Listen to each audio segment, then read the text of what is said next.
بسم اللہ الرحمن الرحیم بسم اللہ الرحمن الرحیم۔ السلام علیکم ورحمۃ اللہ وبرکاتہ۔ امید ہے آپ تمام احباب خیر و عافیت سے ہوں گے۔ آج جلالین ثانی کا سبق نمبر 118 ہے اور اس سبق کے اندر ہم سورہ واقعہ کی آیت نمبر 71 سے لے کر 78 تک کا ترجمہ اور تفسیر پڑھیں گے۔ پہلے آیات کا ترجمہ دیکھ لیں۔ افرائیتم النار التی تورون، اچھا یہ بتاؤ کہ جو آگ تم سلگاتے ہو، انتم انشأتم شجرتها ام نحن المنشئون، کیا اس کا درخت تم نے پیدا کیا ہے یا پیدا کرنے والے ہم ہیں؟ نحن جعلناها تذکرۃ ومتاعا للمقوین، ہم نے ہی اس کو نصیحت کا سامان اور صحرائی مسافروں کے لیے فائدے کی چیز بنایا ہے۔ فسبح باسم ربک العظیم، لہٰذا تم اپنے عظیم پروردگار کا نام لے کر اس کی تسبیح کرو۔ فلا اقسم بمواقع النجوم، اب میں ان جگہوں کی قسم کھا کر کہتا ہوں جہاں ستارے گرتے ہیں۔ وَإِنَّهُ لَقَسَمٌ لَوْ تَعْلَمُونَ عظیم، اور اگر تم سمجھو تو یہ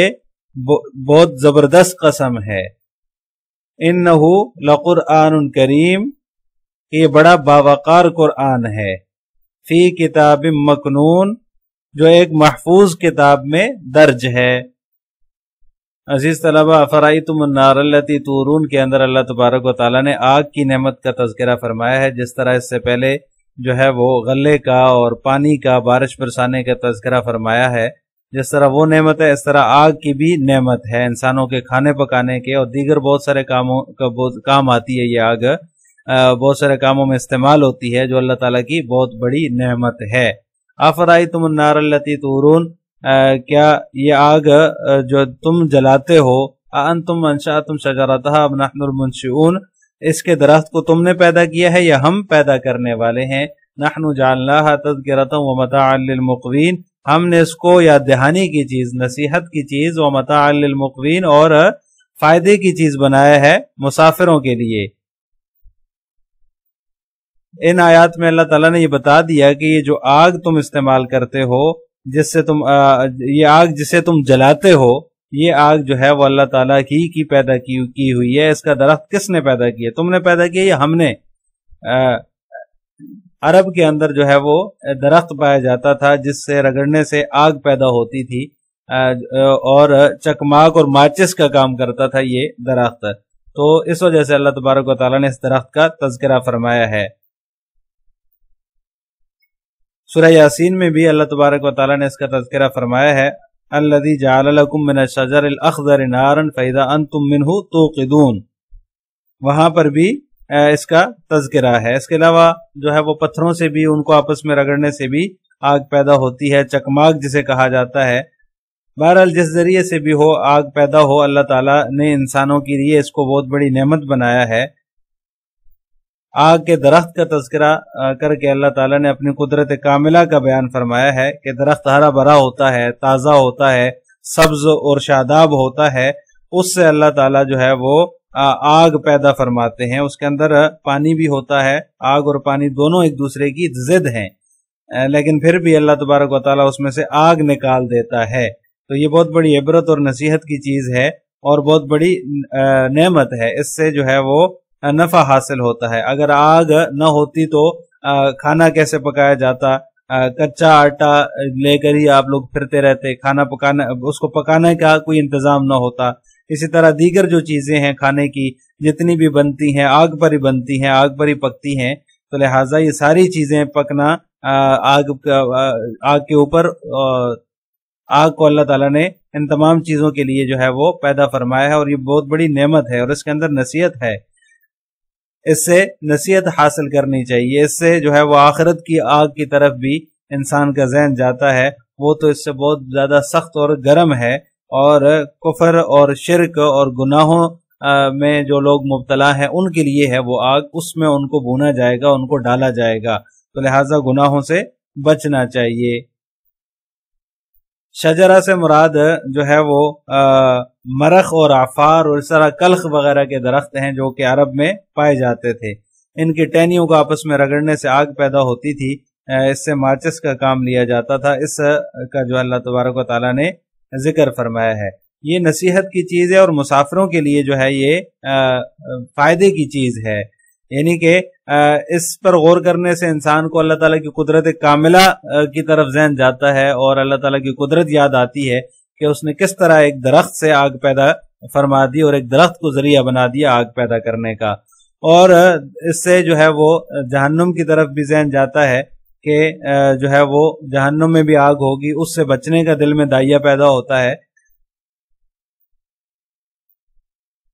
اگرچہ یہ درخت جو ہے وہ سب کے کام آ سکتے ہیں آگ جلانے کے لیے، لیکن جو مسافر ہوتے ہیں، صحرا میں جو سفر کر رہے ہوتے ہیں، یہ ان کے لیے بڑی خاص جو ہے وہ فائدے کی چیز ہے، بڑی نعمت ہے کہ چلتے چلتے یہ درخت مل جائے اور مسافر اس سے اپنی ضرورت پوری کر لے۔ اس لیے اللہ تعالیٰ نے جو ہے وہ بطور خاص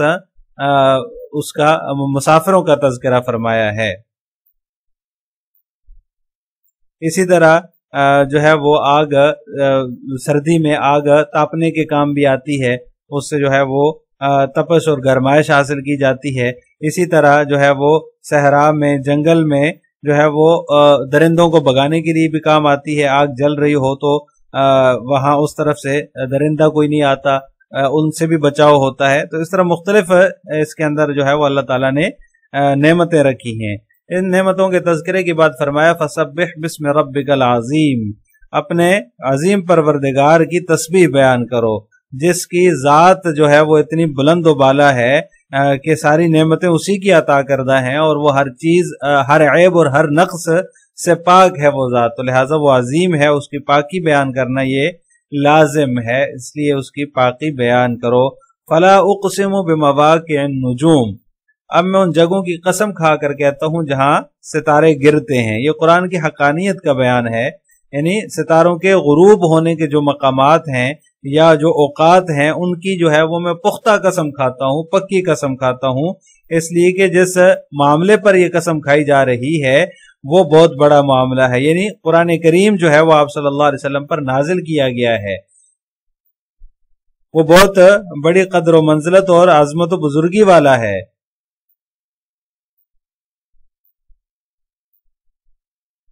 یہ اس لیے اللہ تبارک و تعالیٰ نے ذکر فرمایا، قسم اس لیے کھائی ہے، اور قرآن کریم کے حقانیت کو قسم کھا کے اس لیے جو ہے وہ اللہ تعالیٰ نے ثابت کیا ہے کہ مکہ کے کافر لوگ جو تھے وہ بعض اوقات آپ صلی اللہ علیہ وسلم کے متعلق یہ کہا کرتے تھے نعوذ باللہ کہ آپ صلی اللہ علیہ وسلم جو ہے وہ کاہن ہیں، قرآن کریم کاہنوں کا کلام ہے، اور یہ کاہنوں کا معاملہ ہے اور انہی کا کلام ہے۔ وہ اپنی پیشن گوئیوں میں جنات سے اور شیطانوں سے جیسے مدد لیتے ہیں، تو قرآن کریم بھی گویا کہ اسی طرح کا کلام ہے، کاہنوں کا کلام ہے۔ قرآن کریم نے جو ہے وہ کئی مقامات پر یہ بتا دیا کہ شیطانوں کو آسمان کے قریب جانے کی اجازت نہیں ہے، وہاں جانے سے ان کو، جب آپ صلی اللہ علیہ وسلم کو نبوت ملی تو ان کو روک دیا گیا، اور اگر کوئی شیطان سننے کی کوشش کرتا بھی ہے، وہاں تک جاتا بھی ہے، تو شہاب ثاقب سے اسے جو ہے وہ مار دیا جاتا ہے اور وہ جل کر جو ہے وہ ختم ہو جاتا ہے۔ اور شہاب ثاقب کو عام طور پر تارے ٹوٹنے سے تعبیر کیا جاتا ہے، اس لیے قرآن کریم نے یہاں پر ستاروں کا جو ہے وہ ذکر فرمایا ہے، اور اس طرف اشارہ کر دیا کہ ان سے جو ہے وہ یعنی ستاروں سے شیطانوں سے حفاظت کا کام بھی لیا جاتا ہے۔ لہٰذا جب شیطانوں کو اور جنات کو آسمان کی طرف جانے کی اجازت ہی نہیں ہے، ان کو رسائی نہیں ہے وہاں تک، تو پھر کبھی ایسا مستحکم اور سچا کلام وہ نہیں لا سکتے جیسا کہ قرآن کریم ہے۔ اسی مناسبت سے یہاں ستاروں کے گرنے کے مقامات کی قسم کھائی ہے کہ اگر ان کی حقیقت پر غور کر لیا جائے تو صاف پتہ چل جائے گا کہ قرآن کریم ایسا باوقار کلام ہے جو کوئی کاہن بنا کر نہیں لا سکتا۔ انہ لقرآن کریم، یہ بہترین اور باوقار قرآن ہے، فی کتاب مکنون، جو کہ لوح محفوظ کے اندر درج ہے۔